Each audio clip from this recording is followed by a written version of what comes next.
बिस्मिल्लाहिर्रहमानिर्रहीम। मैं अपने मोहतरम सामीन को आज एक मुख्तसर अमल बताना चाहता हूँ। बहुत ही अहम अमल है। वो अमल ये है कि आप रोज़ाना की बुनियाद पर मुख्तलिफ़ किस्म के लोगों के साथ मिलते हैं।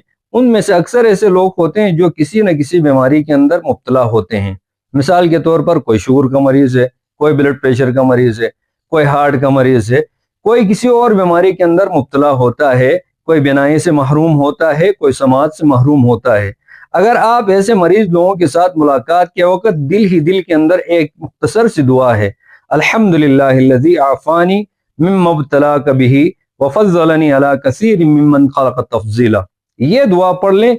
अल्लाह रब्बुल इज़्ज़त आपको उस बीमारी से हमेशा के लिए महफूज फरमाएंगे। और इस दुआ का माना है, तमाम तारीफ़ें अल्लाह ही के लिए है जिसने मुझे उस चीज़ से महफूज फरमाया है जिसके अंदर आपको मुब्तला किया है, और अपनी बहुत सारी मखलूक़ात के ऊपर मुझे फजीलत बख्शी है।